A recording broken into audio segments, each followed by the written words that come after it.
Honorable Ambassador, distinguished Indian guests, and ladies and gentlemen.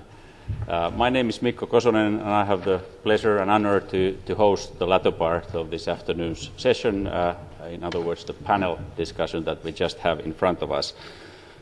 In addition to our Indian guests, we have with us here today two honorable Finnish guests. Our third guest, Mr. Risto Siilasmaa, we might be seeing him later today, but he's still occupied, tied up in a board meeting, Elisa board meeting, which is delayed, and he just informed that he is still occupied, so we might not see him today. Let's hope so too. But anyway, we have with us two distinguished Finns, Pekka Hallberg, a long-time president of the Supreme Administrative Court of Finland, in fact since 1993, and then we have Lauri Kivinen, head of Nokia Siemens Networks Corporate Affairs, a long-time colleague of mine from Nokia, and so we have a very kind of sophisticated, good team with us, having hopefully a very interactive session. First, we start by the Finnish colleagues commenting on what they heard earlier today, giving a 5 to 10 minutes commentary, including probably one or two questions, and after which we then turn back to our Indian guests. They will be responding to the commentary, and then we take it from there. And then it's very much up to the rest of us to join the discussion, and I will be then giving floor to each of you, and I hope you will be brief in your comments, one question or comment at a time. Please also kind of present yourself and your affiliate, so that we understand better from what perspective you are looking at India. But with these words, let me just turn to Pekka Hallberg, and the floor is yours. I mean, please, first comments. Thank you, Mr. Chairman, distinguished colleagues in this panel, esteemed members of the seminar. I'm sure that after a good coffee break you can stand whatsoever, even a long, boring speech of a Finnish judge. Let me start with an appreciation of the contribution of India in the international discussion in legal field. All of us, we know that the Declaration of Delhi is very interesting.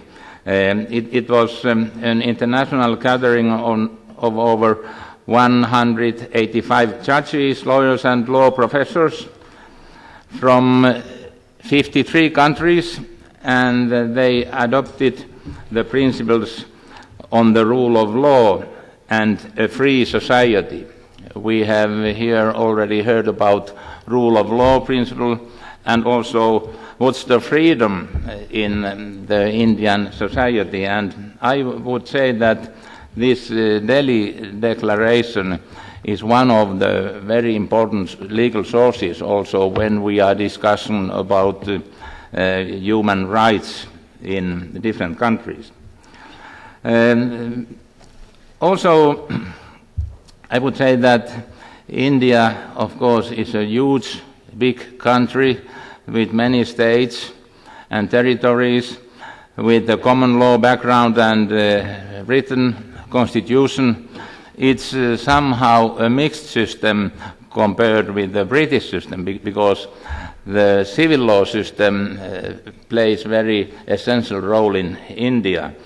And it has been discussed if the common law system or written law system would be better to implant some legal reforms or make better basement for development in the society. But many researchers have shown that actually there will be no conclusive evidence that common law or civil law system would be better. It depends on more education, more social capital, more traditions, and that is also very important thing to analyze rule of law, not only let's say theoretical concept, not enough to see rule of law as only as a democratic principle underlying participation to make common rules, but it must be rule of law in social context, so that the most relevant point is that rule of law shall be a functioning system, as our guest speaker Soli Sorabjee also mentioned, that rule of law and constitution in India, they are real. What is rule of law? What is meant by the rule of law principles? I would use old picture. It could be like a house built on solid ground with four corners, as here in this room. One corner is, of course, the principle of legality, bound by law. The second one, the balanced separation of powers, not formal separation of powers, but the balanced separation of powers, because the balance could be different in different countries. In federation is, of course, a little bit other thing than in a very unit, small, tiny Finland. The third corner is the implementation of fundamental and human rights, so to analyze the rule of law house from the citizen's point of view. And the fourth corner, which is might be the most important, is the functionality of the house from the point of these residents. It's not enough to speak about the rule of law. It must be more analysis concerning requirements of definite laws, good administration, and access to courts. As we heard, that it might be quite easy to go to the court in India, even if it could be also some problems, of course, because it's a huge big country.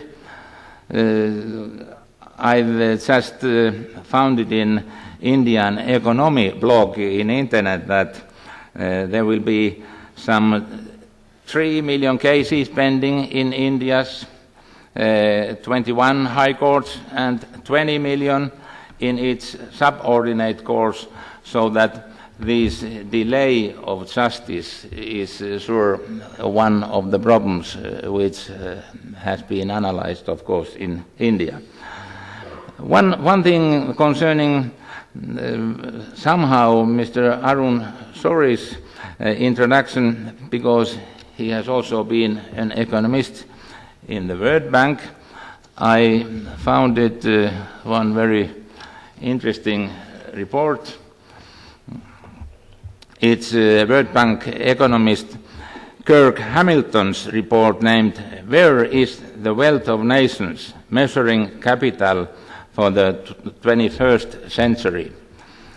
And this worldwide study finds that natural capital accounts for 5% of total wealth, produced capital for 18%, and intangible capital, so that capital you can't touch with fingers, would be about 77%. These figures are, of course, quite absurd, but you can see that the rule of law explains essential part of this intangible capital and is maybe the most relevant factor to develop the society, even if, of course, education accounts very much also, but not so much after this report as rule of law principles does. It has been said that contracts can be enforced and property can be protected by alternative mechanisms such as trust, culture, social norms, and so on. However, it is so that the rule of law is still needed in the end to stimulate economic growth. It's one of the most important elements for economic growth, social welfare, and to build up better association. I would have some questions at the least. Maybe I can come later on these questions concerning environment, also some delay of justice. We can discuss about these questions later on. But let's say my main point is that India has, as I see, I've traveled in many countries and written some books concerning rule of law and follow these development in different continents and countries. India has really good possibilities to build up economic growth, democratic society, because the rule of law is so deep-rooted, and especially this mixed system with common law and written constitution, civil law system to prepare laws and regulations makes it quite exciting system for the lawyers and the researchers. So that is my first comment. Thank you, Pekka Hallberg, and let's come back to the questions, but first give a word to Lauri Kivinen as a commentary. Thank you, Mikko, and distinguished panelists and ladies and gentlemen, dear friends. I was recently advised in India by an Indian colleague when in India, to talk less and to smile more. To talk less, he said, not to display your ignorance of this world, and to smile more for not to appear so arrogant.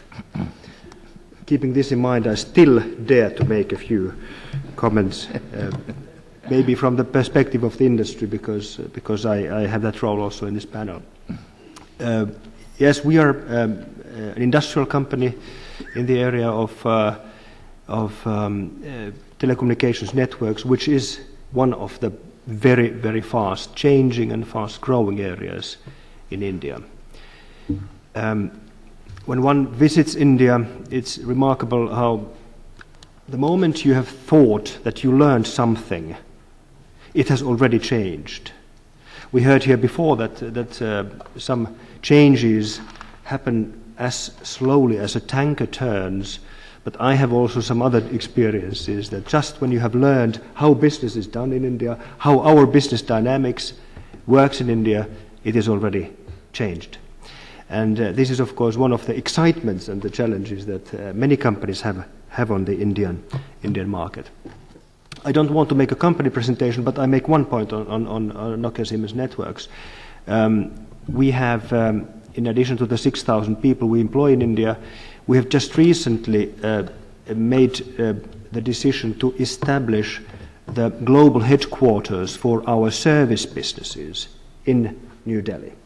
So we are running one of the global parts of our business from India, and I think that is a signal as such. It is closer to the markets, it's in the middle, in the center of one of the fastest growing markets and most important markets in the whole world. So we have established this service business hub in Delhi.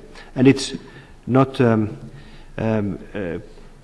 small business, because it's about a third of our company, which is about 5 billion euros in annual turnover. So we're running that business from India, and that shows how India is attracting already parts of global businesses. Many American companies are doing the same, and we are seeing much of this in the press. I would like to first comment the promise of ICT in India, which I think is one of the most remarkable areas of change that we have seen, and also what we have heard during the speakers' comments earlier. And sometimes it feels that India is, in this respect, really taking the advantage of being at the forefront and dealing with some of the very interesting extremes at the same time. We see that in the mobile industry that was referred to earlier as well. It is indeed in that sector also an area of, and a market, a country of extremes. We have in India highest growth, as we heard, but at the same time the lowest tariffs. These two go together hand in hand. So less than 2 cents per minute are prices that some of the mobile users enjoy. We have one of the highest usages of mobile telephony in the whole world, with more than 400 minutes per person in a month, in average, which is quite a lot if you compare it with any other markets. At the same time, we have the most pressure on the spectrum, so there's the lowest amount of spectrum available for these services. So a challenge to bring these extremes together. In India, the taxes on communication are also among the highest in an area of very low income per person. So it is now an example of the mobile industry, but really a country of extremes where businesses have to see how they tackle with these kinds of questions. So my first kind of comment or question here would be how to maintain the momentum to bring the benefits of ICT to the Indian population and to the Indian entrepreneurs, to the Indian companies, not only the mobility aspect of it, but also other technology applications. Then the second point I wanted to take into the discussion is the challenge that I understand there is in India regarding politics and maintaining a democratic development in a country which is often referred to as the world's largest democracy. So I was recently listening to the Minister for Commerce and Industry in Delhi, Mr. Kamal Nath, and he referred to some of the political challenges that there are in India, looking at, I'm reading my notes here, what he said: millions of Indians will climb the ladder of prosperity, for example, from 1 to 2 meals per day. So if 100 million or 200 million people suddenly not only have 1 meal per day, but 2 meals per day, what does it mean for the revolution in the supply chain for food? So as an outsider, what this brings to my mind is that how can India maintain stability in the democratic development in the middle of this kind of very, very fundamental social changes in the society? And then the third comment I wanted to make is still an example of this how political environment is changing. I've learned that there are 600,000 villages in India. 600,000 villages, where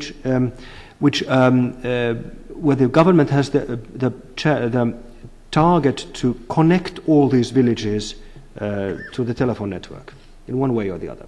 So that means that hundreds of millions of people will be in the reach of telecommunications networks quite soon. So what is the impact of this kind of developments in the political domain? So in short, can we expect a stable development, political development in India, which we, of course, all hope? And then more a comment to the media side as a third one. Yes, India and please excuse me, all my examples seem to come from the communications area of telecommunications, but maybe that is understandable. India might have the number of mobile phone users which is similar to the number of users of the US population. So there are roughly as many mobile phones in India as in the US, roughly. Very soon they will overtake. India will overtake the US. But at the same time, there are only as many broadband connections as in Belgium or Hungary. So how and what should be done to make sure that the service revolution and the ICT benefits can also be delivered through broadband in India, where it still is at the first stages of penetration. So with these comments, I thank you for the opportunity to. Thank you very much, Lauri. I would suggest that we continue on Lauri's questions, since you raised three. And I would probably put one of them first to Sam Pitroda, and then the second and third one to Arun Shourie. But let me just kind of repeat them so that we remember roughly what your questions and comments were. And then after this discussion, let's turn back to Pekka Hallberg's question and on environment and others. But I think as long as I remember, we have to kind of speak this matter out. First of all, I mean, this how to sustain momentum in the ICT industry and development, which has been extremely fast in the recent years, as we learned. What measures is India taking in sustaining this development? Please, Mr. Sam Pitroda. As you know, we are adding 8 million new telephones every month. This will continue at the same pace until perhaps we reach 500. We already have more mobile phones than US by now. Congratulations. So I told you everything changes when you just learned it. Very simple. Yeah, so I think the mobile phone has given the impetus that we needed for telecom growth. We do have fair amount of cable TV population. That is not talked about by the telecom industry. We have a huge, unorganized to some extent, cable TV networks. These are local, small, managed by local entrepreneurs, but the numbers are very large, 80 to 100 million. So we are talking about millions also there in cable connections. Huge amount of cable TV. Now, the missing gap is still broadband connectivity for internet connections. Internet experience is not very good in India. So now the emphasis is more on broadband connectivity. We have huge amount of fiber. India has tremendous amount of fiber all over. We have our own fiber manufacturing plant, which was set up in late 80s. All our major towns are wired with fiber.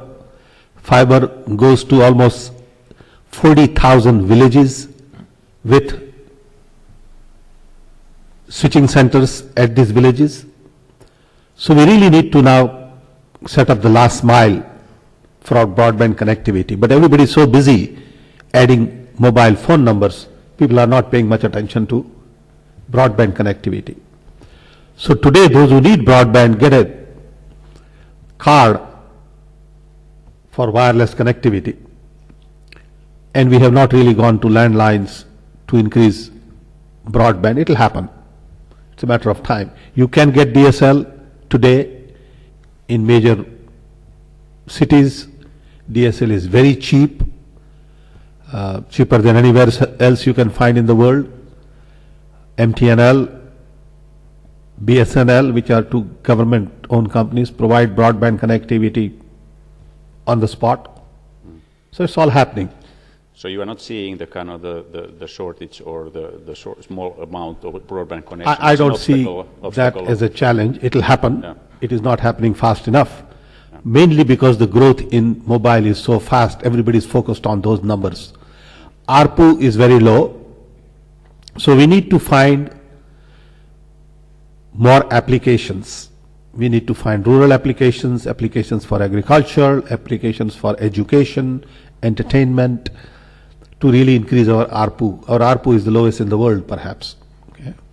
So ARPU meaning average revenue. Average revenue per user. Yeah. Sorry. Yeah.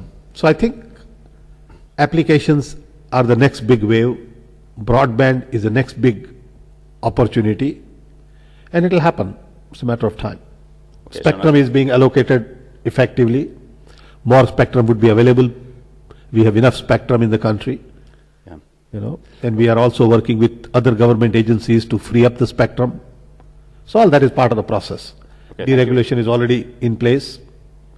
So that was just, let me... There are 2 points further. In this, one is on this freeing of spectrum. It was mentioned that this is it's a standard complaint of our telecom industry. The reason for that is that much of the spectrum is actually being just occupied by, not effectively used by, but by our defense forces. And the reason for that is that the defense forces signaling equipment is of many vintages. So when I was looking after telecom, I had persuaded the defense forces, I am not into a project for you to surrender spectrum. I am for modernizing your signaling equipment, because that modernization will harmonize it, will also reduce the amount of spectrum that you will be occupying. That will free up. Then it went into the government's change, and all sorts of other controversies came up, and that process, as Sam was saying, has got delayed, but it is now once again being taken up. I think and in addition to the things that you were saying, one feature which will be a great leap forward is to encourage, the first steps are already coming about, but we should positively encourage our telecom companies to share infrastructure. Because otherwise everybody, towers and so on, because everybody is duplicating what the other person already has set up. So for going further, this happened, for instance, because the private companies were all focusing on the metropolitan areas, and we had two very large government companies in the telecom sector. I encouraged them that you go to the second tier cities. Second is, you go that when anybody is traveling, it is your network which will be better than anybody else's network. So we partnered with Indian Railways, which is the largest network in the world for railways. We powered with our Power Grid Corporation, so as to use their infrastructure for telecom. And if you ask an Indian consumer, I am traveling outside, which network should I have? He will always mention one of the government networks, because it provides the best connectivity along any route. So the sharing of infrastructure will mean a very big leap forward for everybody.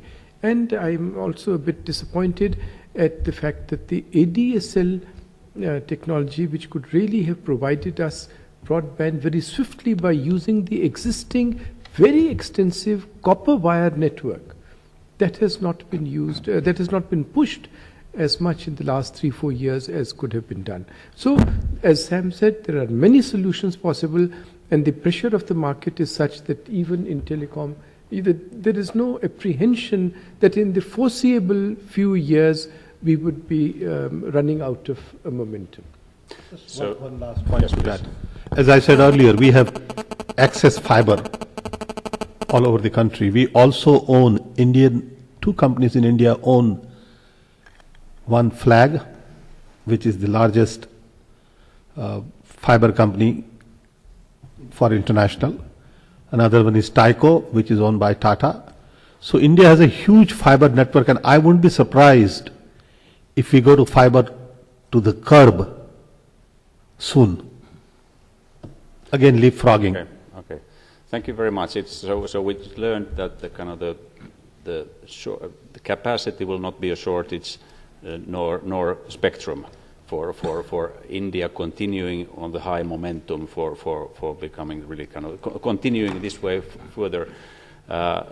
We also learned that the shared infrastructure is a key measure that you need to take, and that of course requires coordination at the country level. Now we addressed already Laura Kivinen's question number 1 and 3, but we did not yet come to this address the question of the political environment. How politically are you able to manage the expanding inclusion of the 600,000 villages and their population into your into active democratic citizens? What kind of implications will that have? Probably Arun Sarin is the right person. So actually, first thing I would like to comment on is this business of smiling more. Because one other reason for smiling more is that it confuses the other fellow. He wonders why is he smiling. But one of the best things I saw was a slogan in Thailand, and I wish all of our countries, and certainly in India, we should adopt it.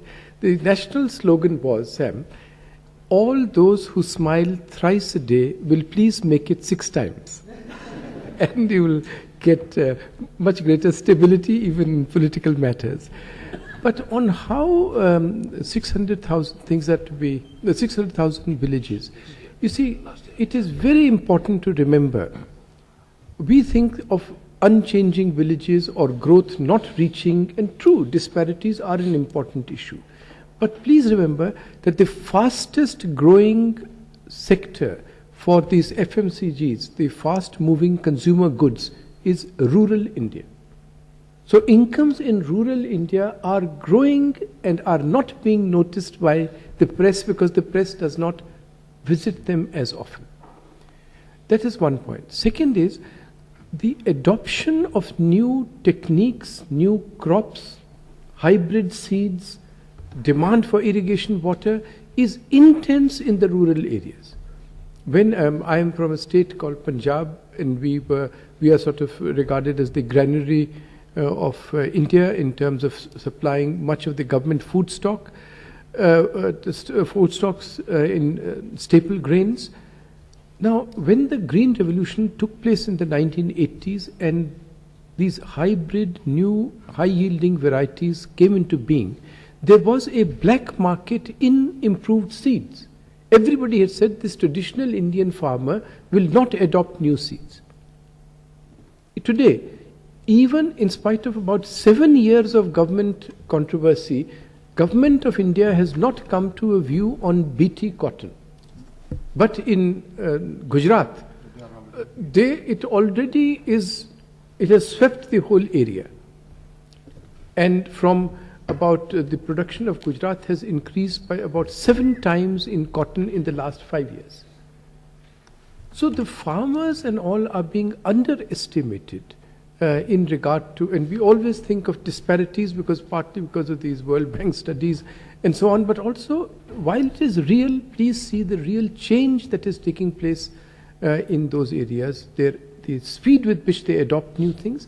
And second advantage is that in a democracy, because the rural areas are the mass of the voters, every government will willy-nilly have to attend to those 600,000 villages. This is a very great strength and an assurance of stability that in a democracy, problems will not continue to fester till they explode as a sore.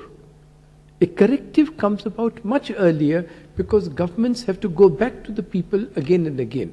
In every session of parliament, after that, every member of parliament will have to go to his constituency. He will hear the people shouting. So he will come back and shout at the government. And that will mean that the problem will not be neglected till it explodes. It will be attended to earlier. So I have fewer fears on stability and of growth, but I have great apprehensions regarding the quality of persons which our electoral process is yielding for running our governments. That is something that creative people have to all get together and think about new systems. Because as our learned judge was saying, it's not just on the paper, but it is in reality that the constitutions must deliver. Thank you, Dr. Shourie and Mr. Pitroda, and thank you, Lauri Kivinen, for raising such good questions that we spent some, but also thank you for the very thorough answers. Let's now come back to and turn to Pekka Hallberg's questions on environment. Can you just kind of elaborate your question a little bit more, and then Soli, Sorabjee can address them. Thank you, Mr. Chairman. Our Indian friends are so good speakers that we should smile more at the end of this table. Let me continue a little bit with these symbols. First, I would say, just after hearing that there will be 600,000 villages, also the best global governance is not global government or skyscrapers. It's more like the world with different villages, but with similar principles. And that's the way maybe this multicultural nature of India has the real power in the villages. And when I continue with these symbols also, we can see that the modern legal system is like a pyramid, multi-layered pyramid, changing legal norms at the top, then supporting principles in the middle, and then values, common values at the bottom. Our main subject is values.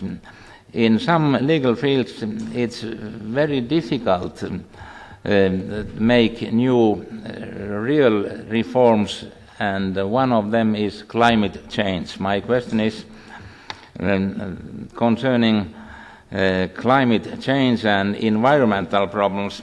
I very well know that the Indian environmental legislation has been developed quite much under last decades. You have Water Act from 70s, Air Act 80s, and Environment Protection Act 86. And now there are some ideas to establish maybe some special environment courts. My question is concerning values in environmental field, so that you have maybe the same values: polluter pays, principles of prevention, new burden of proof, sustainable development, environmental needs of present and the future generations. My question is, how is the legal situation concerning just growing economy and, well, the principles of these values to leave something to the future generations also? How is environmental legislation developing these days in India? That is my first question, and I have a second also. Okay, I take the other one. That maybe is more interesting to our investors and business world. As you mentioned, that there will be quite much delay in the courts, especially concerning economic cases.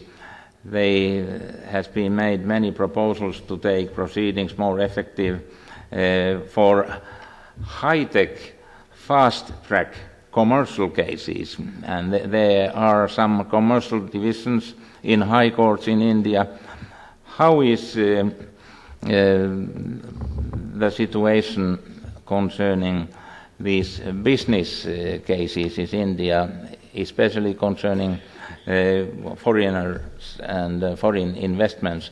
Are they in equal position compared with the Indian investments, or are there some special questions to be taken in account? First, about environment laws. It's very apparent from what you said, 85, 86 and the others. They're not really very effective. But what is worse is, these environmental laws are not really enforced properly. So the Supreme Court has developed its own environmental jurisprudence. What is the juristic basis? Right to life. Right to life means the quality of life. Quality of life essentially means free from pollution, air free from pollution, water free from pollution. And this judge-made law, if I may say, this sort of evolution of jurisprudence by the Supreme Court, it has sometimes even gone beyond the acts, taking cue from the latest developments in other countries and other reports. So that is how it is doing. But let me tell you one thing. We had a big problem of vehicular pollution in Delhi. In fact, if you visited Delhi often, 4 or 5 years back, you could take a knife and cut the dense fog in December or January. That went down considerably when the Supreme Court made it compulsory to have CNG for buses. There's a lot of opposition in the beginning. Supreme Court can't do it, Supreme Court is legislating, what business has it to do? And as usual, the truck owners and bus owners said it will go up in liquidation. But as a result of that, vehicular pollution has considerably come down. But I do agree, there's much more has to be done, because in places other than Delhi and others, pollution is terrible. In fact, in winter, I put my glass up and put the air conditioner on. Not because I need the air conditioner, I can't take the smoke it is emitted. Now, rule of law, you're right, you talked of values. Now, rule of law is not just a formula. It's not something ritualistic. Rule of law in its essence has a very noble concept, and that is that there'll be a government of laws and not of men. In short, we can't be ruled by caprice. We can't be ruled by whim of an individual. So therefore the famous phrase, government of laws and not of men. And that is where it is important. I mean, it may take a different shape in different countries, but this is the essential value of the concept of rule of law, as far as I can see, is that a man's liberty and a man's activities that have to be curtailed, if they have to be restricted, then it should be by laws. And it must not depend on the caprice and whim of any particular person. There's a very interesting story about Voltaire. I think it's an anecdote. It may not be true. He was imprisoned for a poem he did not write, whose sentiment he did not share, and whose author he didn't know at all. When he came to England, he said, the first thing I noticed in England where I breathe the air is of rule of law. If anyone wants to put me in prison, that authority has to justify before a court of law the reasons why my liberty has to be curtailed. You're right, Judge. Arrears is a terrible thing. In fact, that's not me. Maybe your mobile. No. Off. Rule of law also means effective, easy access to justice, expeditious justice. You see, unfortunately, the subordinate courts areas are bad. We have fast-track courts. There has been some improvement, no question about it. Sometimes courts even work, special courts work even on Saturdays and other things. But in the subordinate courts, the main reason is the government is at fault. The ratio of population to judge is dismal. We don't have sufficient courts. We don't have sufficient judges. There is no infrastructure. The judge in a district court, subordinate court, he takes down evidence, at the same time listens to arguments. And there is nothing like a court of law. He has no operator's book, he has no secretarial assistance, and that is the reason. Because unfortunately, in the perception of the government of India, justice is something not very important. And the amount they spend on administration of justice is a pittance compared to the expenditure on other items. The other thing is, you talked about the other cases, foreigners, other cases within the High Court. there would not be such a chronic delay. And now there's a move that we should have an arbitration court which will exclusively deal with arbitration awards. Because after an international award is made, and if it's not enforced quickly, naturally the foreign investor and others feel rightly aggrieved by it. But arbitration courts will be there, and now gradually mediation is catching on. Alternative dispute resolution. And we have another system which is peculiar to India. We have a Lok Adalat system. Lok means people, Adalat is justice. There, for example, a judge, a retired judge, with some other two people, holds court, and thousands of cases are disposed of, petty cases, traffic offences. Sometimes cases like for insurance company not paying the claim. It has to be done very tactfully. Judge listens to the plaintiff, listens to the other side, tells the plaintiff, look, you have a case, you have difficulties. If the Lok Adalat system doesn't work, the case goes back to court. You want to wait for 10 years? He scratches his head, tells the insurance company, if you lose, you'll have to pay costs. And so many cases also are settled at the Lok Adalat level. Railway accident cases, they're also settled. But the problem is really troublesome. And please remember, don't think of India as a country, it's a continent. A man in Kerala is as different from a man in North India as a Portuguese would be to a Finn. In looks, in physiognomy, in language, in everything. So we have this tremendous problem, but this has to be solved, because I'm sorry to say, because of delay in dispensation of justice, a mafia system, a paralegal system has grown up in the big cities. You take 10 years to get your house back, and you have rent control legislation. The mafia says, I'll get it back for you in 6 months or 9 months. And methods are employed which are not very desirable in any system based on the rule of law. So we have these problems, but there is consciousness, and we are going to even have a system of ad hoc judges who will be appointed to take these cases and dispose of. But it will take time, and what's more is more and more cases are added. People have become more conscious of their rights. There's a docket explosion. But in this matter, let me tell you, there are three, I won't say guilty parties, but three players. First is the government, who are blamed the most. As Attorney General, I used to tell the Finance Minister, please spare more funds for the judges and the courts. Second, the lawyers. They made it an art of getting adjournments. Once they get an interim order, stay order, then the matter gets adjourned, the lawyer has dysentery, the client has diarrhea, something or the other happens, and the third is that judges are too willing to give adjournments at the drop of a hat. So this has to be dealt with in a spirit, there should be a crusade against this. We require militancy here among the judges, lawyers, and the judges and the government to clear this problem of areas of cases which is really a blot on our system. Now, thank you very much.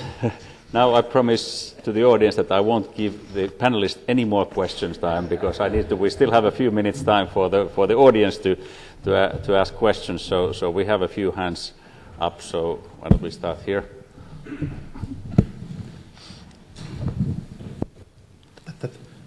This is Najmal Hassan from Innovation Development Academy. And the question is very simple, and the question is about how Finland should succeed in its business with India. And the background of the question is actually, in this climate of competition, in this climate of what Pitroda pointed out, the need to connect between scope and scale, and also the fact that many countries of the world are competing for India's interest. Our Finnish ambassador reminds us that in any 12-month period, there have been as many as over 100 foreign prime ministers of the world visiting India.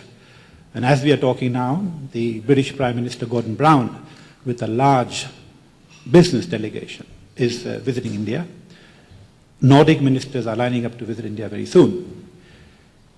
In this competitive climate, changing, fast-moving climate,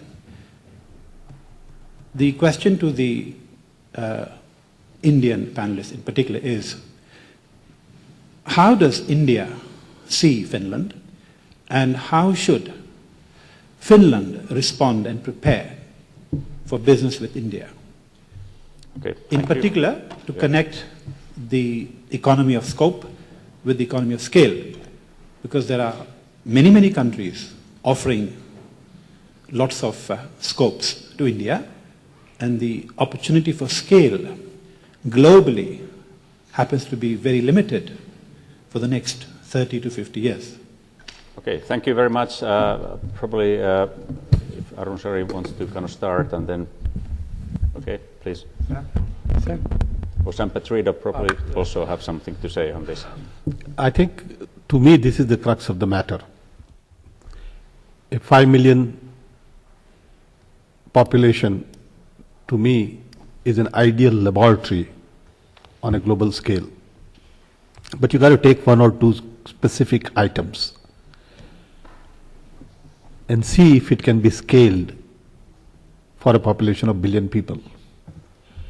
Health is one area where you can look at health IT, patient records, all of the health related issues that you can sort out here, which cannot be sorted out in US because of lot of vested interest, big players, cannot be sorted out in Europe,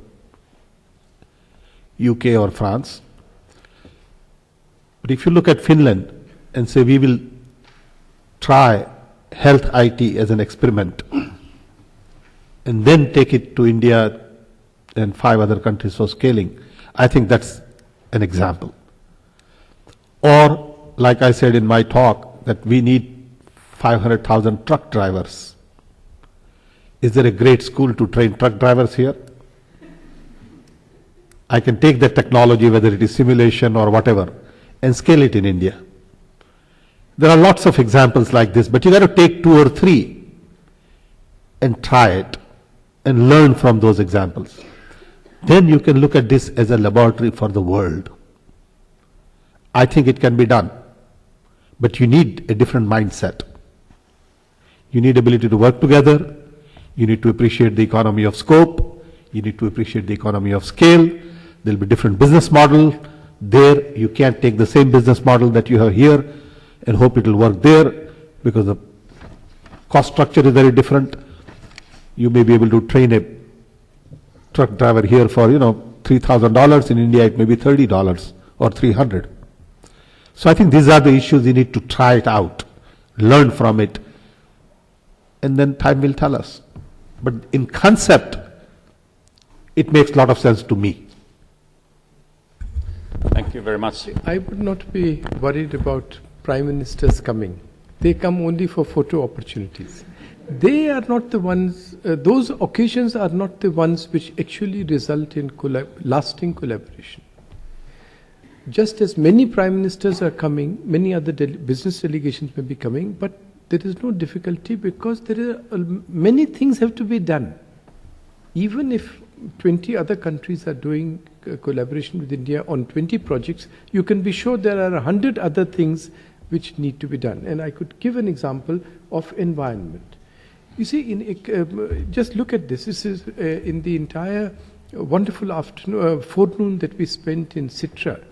It was clear that there were so many projects, especially, for instance, even in relation to the environment, on which we could collaborate, on which India would have a lot to learn from Finland, and you would have a lot to teach us. I'll give you some examples. It's not necessary to raise general awareness.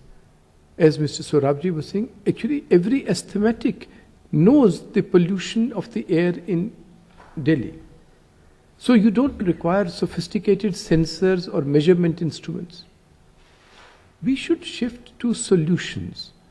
And on that, many of the solutions have to be technological solutions. That does not mean that other aspects of environment like community participation and all are not important. But those will come in India because the need is so pressing, it presses on every individual. But in technology, that's your forte in Finland. So we can collaborate in that regard in finding these things. The judge was just now mentioning about the enforcement of laws. Why not incentivize better practices? I had suggested to Sitra that one of the things on which we could collaborate is to learn from Europe on green taxation. But not just having taxes for more energy consumption, but that we set up a group of technologists who actually look at the ecological footprint of different products. If we have 6 decimal point classifications in trade data, why can we not have this byproduct in taxation and really have it as our crusade that we will replace income and corporate taxation by green taxation? We can collaborate on that. A third area that I would suggest, I'm just taking one example of environment. For instance, the respect for, to learn from traditional practices in our societies. You would have in your architecture, you would have how to combat cold. Before central heating came, many of your houses must have had devices built like that. In India, we are saying, oh, deforestation is a very bad thing. But if you come to one part of India, if there is a village which is completely green, you know that it is a caste called a Bishnoi village. Why? Because they worship the tree. They revere the tree. Now, if I go as an outsider missionary and say, oh, this is animism, I have to elevate them. And then they cut down the trees and then we say, no, no, you must plant trees. Why not learn from that traditional practice of all our societies and then build the future on that? So learning from traditional wisdom, I've given you 3 different types of examples in just one sphere of environment. We just have to think creatively, and Sitra must continue its India program for that reason.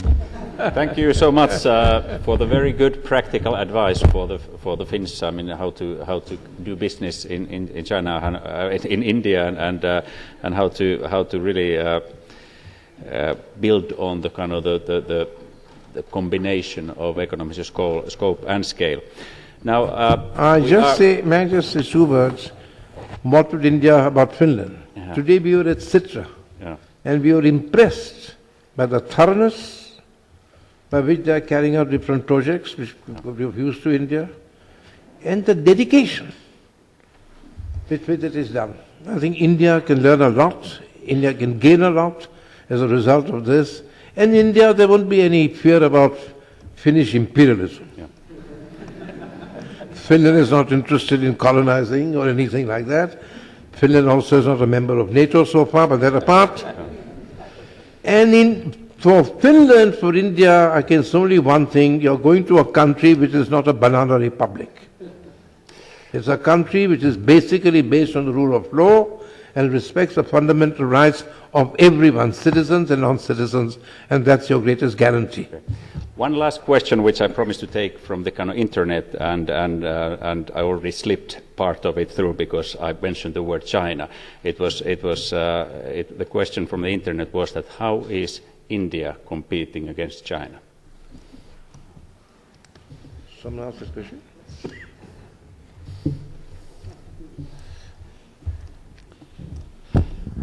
I don't see that as a competing. I think it's more of a complementing issue. You know, both of these countries have huge need for goods and services.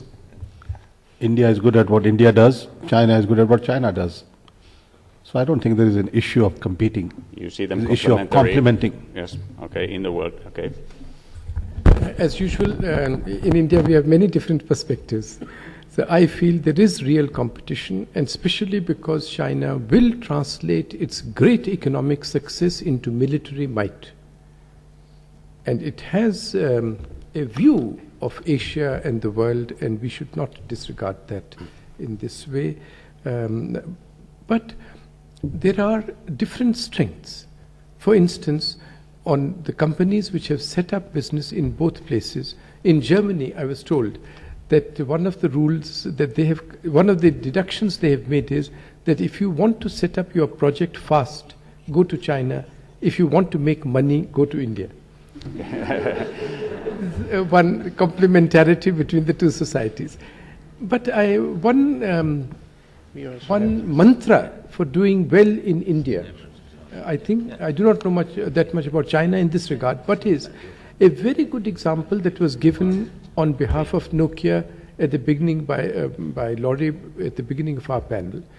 You see, if you give the impression to another country that you are looking upon it merely as a market, then there will be some subterranean resentment. But when you look upon it as that when you give it the impression that you are actually, you are turning to it because of its, let's say, because of its talents, then the reception will be different. When Nokia starts selling handsets, it's one perception. When Nokia starts producing in India, it's a changed perception. And third, when Nokia now sets up a global service center in India, it will be, they are valuing us and we must embrace them and give them every facility. And one of the things that we can learn from is that now about 220 of the leading high technology companies in the world have set up their R&D centers in India. Microsoft, Accenture, General Electric, Symantec, whose antivirus programs everyone uses, all of them are doing 40%, 50% of their world-class research in India. This is the best advertisement for those companies and those countries, that you are valuing the Indian talent. Nokia is a very good example in this, so I would hope that in the future, with your great high technology achievements in Finland, you would partner with India at that level also. Then it will not just be a market, but a real partnership. Thank you, Dr. Shourie, and now it's my unpleasant duty as the chairman of this panel to call it off now and thank our panelists for an excellent start of a dialogue. I would say it's hopefully a good start on a continuing dialogue, which we absolutely need. I think we all kind of became convinced that this kind of dialogue is necessary. We need to understand each other's strengths and build on that, and that is based on a good dialogue that we started today. And there will be, as Esko was saying in the beginning, that we will have a series of workshops now focusing on some of the opportunity areas already now identified, like healthcare and clean tech, where we will kind of dig down and try to really find out common kind of experimentation areas where we can in practice do things, not just talk together, and build some experiments that can be scaled and probably then taken to the rest of the world. And that's a major opportunity between the countries. So thank you very much for your good start of this dialogue and encouraging us to kind of go forward with on this path. So thank you for all the good questions. Sorry that we could not continue it longer, but this was a good start. Thank you. Thank you.